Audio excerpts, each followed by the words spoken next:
Hello and welcome back to another update where I cover the latest developments throughout the front line in the Russo-Ukrainian war. It is your host Weebunion, and in this one there are several developments in favor of the Russians from the northeastern parts of the Donetsk region to the southwestern outskirts of the Zaporizhia region. The Russians also managed to advance both to the east of Pokrovsk and in the southwestern outskirts of the Donetsk region. Starting out in the Siversk direction, the Russians managed to advance in the direction of the town, moving through Serbianka, storming the fortified positions of the Ukrainians in the southern outskirts of the town and in the northern parts of the central section. The Russians are here moving to gain full control over the town to secure the fortified positions and the houses, basements, everything within the town before storming the fortified positions just outside of Siversk. To the east of Siversk itself in the direction of Kamyansk, the Russians, following the capture of the fortified positions, are now storming the defensive line of the Ukrainians just outside of the town. The Russians are here moving along the forest patch area to gain control over it, leading into the town itself, while fighting over the fortified positions that are multi-layered, mostly trenches, but there's also some anti-tank ditches built in the area. This is the first time the Russians have gotten this close to Siversk since 2022. With this, the battle over Siversk is now officially beginning, and the Russians will here look to gain full control over the town, which will lead to the roads leading up to the Siversk River in the north, and to connect with Soledar and Bakhmut to the south. Gaining control over the Siversk section of the front line will strengthen the Russian offensive capabilities in the Serbiansky forest area, with the southern flank under their control, allowing the Russians to encircle the Ukrainian grouping of forces in the area by pushing to the southwest of Dibrova down to the forest area. Russians can also launch river crossing operations to advance from the south as well. This will allow the Russians to cut off the Ukrainian forces from the western section, with the river line to the south, Kremenna and residential areas to the north. The Ukrainian forces would be left without supplies and encircled from every single direction. With such a significant advantage, the Russians would be able to gain control over the majority of the Serbiansky forest area to the east of Turske. This will allow the Russians to start pushing towards Turske from the south as well, allowing the Russians in the next push towards the town to gain full control over the eastern bank of the Serbets river line and advance further along the Serbiansky forest area and upwards towards Sarishne. Therefore, the Russians are opting out from pushing through the forest area itself and are opting in for a push towards Siversk, gaining control over which will open the road for the Serbiansky forest area. To the east of Pokrovsk, the Russians advanced to the north of Shevchenko-Pershe, west of Popiev Yar, gaining control over the remaining parts of the anti-tank ditches and Dragon Teeth, gaining control over the road connecting Popiev Yar to Novotorets, as the Russians are working on establishing a supply line to the front lines connecting Popiev Yar with the positions in Novotorets. With additional supply routes into these areas, the Russians will be able to push through the Ukrainian defenses. They slowed down due to their lack of supply lines leading to the front, where the Ukrainians could target these supply lines with all of their firepower. With the capture of Popcheve, the entry into Novotorets, the capture of Razine to the west allows Russians to start fighting over the fortified positions by flanking them from the sides.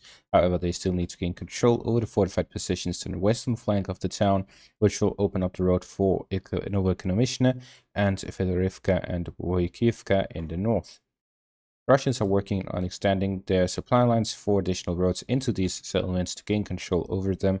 Popevya, Poltavka, and Rosinyar getting control over those who allowed Russians to start fighting over Stepanivka, Dovhabelka, and Mykolaiv on the western flank of Konstantinivka.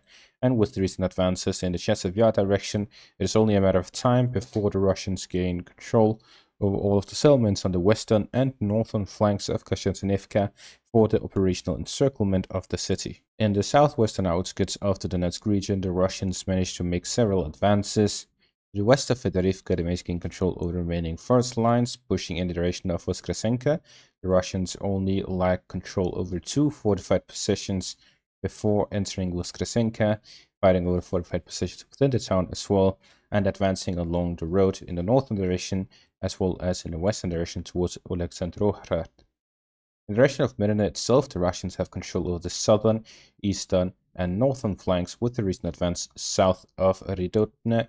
The Russians gain control over the fortified positions at the first patch here northeast of the town, gaining control over all these three sides of the town, leaving just one road in and out of it, which the Russians have fire control over, operationally encircling the town. While at the same time, the Russians gain full control over Piddubne itself and managed to enter Tolstoy, gain control over the highway from across the Mokryeli river line, as well as pushing into Tolstoy both from the south and from another river crossing near Sirka. The footage coming from Piddubne is very interesting because, as we see within the footage, the town itself is almost completely unhurt. We see that the majority of the buildings are not destroyed, not even damaged, and this shows that the Ukrainians were simply unable to hold this position. We see footage of some Ukrainian units escaping from the town due to some shelling that the Russians were putting on the town. The Russians went around the town raising the Russian flag, and from the intactness of the town, the Russians can quickly establish it as a logistical hub for their forces across the Mokryeli river line and continue the advances in the direction of Tolstoy to the north, Rushkievske, and onwards along the northern flank of this enclave of Ukrainian positions south of the Vovcha river line and west of the Mokryeli river line. The Ukrainians are surrounded on three sides with forest lines and river lines that cuts off their positions from any other area. The Russians blew up the bridge here in the northwestern direction, completely isolating it, besides any river crossings that the Ukrainians can establish across. This means that the Russians will likely work on advancing along the river line to secure that as a strong flank, before moving on to gain control over their fortified positions along the highway, where they will be flanking it from the rear and from the eastern flank at their weak points, and then push down south in the direction of Alexandrohet, as well as Voskresenka from the northern flank, again from their weak points, completely bypassing the strength of the Ukrainians and striking directly at their largest weaknesses in this section of the front line. Gaining control over these remaining parts of the southwestern outskirts of the Donetsk region will open up the road for the Russians to storm Novoflivka from the southwest and into the Dnipropetrovsk region in the northwestern direction, to fight over Pokrovsk in the western direction and advance along to cut off some of these highway connections in the northern direction, as well as flanking the fortified positions of the Ukrainians in the Zaporizhia region from the north directly at their weak point. In the western parts of the Zaporizhia region, the Russians continued advances within Kamyansk as they advance in the northern direction along the highway. The Russians are here looking to cut off the supply line leading into the town for the Ukrainians. This is to isolate the fortified positions in the eastern parts of the town from their supply lines before storming them from their weak point from the rear, advancing to gain fire control over the roads and gaining control over the fortified positions, and then advancing onwards to the next line of defense. At the same time, they continue to advance within the Dacha area here in the northwestern parts of the town in the direction of Plevny. With this, we see continuous fighting over the fortified positions along the river line here in the direction of Kamyansk to establish themselves on the northern bank of the river line, continue advances on the high ground north of Stepove, and push into the Dacha area along the Dnieper River and into Stepornisk, where we see that there is a connection to the Ukrainian defensive line here in the Zaporizhia region, the very western outskirts of it. The main push of the Russians is coming from the Dnipropetrovsk direction to the rear of the Ukrainian forces, while this is more of a distraction assault where the Russians are taking advantage of a gap in the Ukrainian defenses and are exploiting it to prevent the Ukrainians from rotating too many troops from the Zaporizhia region to other sections of the front line. The Ukrainians continue rotating forces to cover the gaps in their defenses. However, the Russians still have a large concentration of manpower and firepower, allowing them, despite the Ukrainian efforts to defend their positions, to continue advancing, especially here in the southwestern outskirts of the Donetsk region.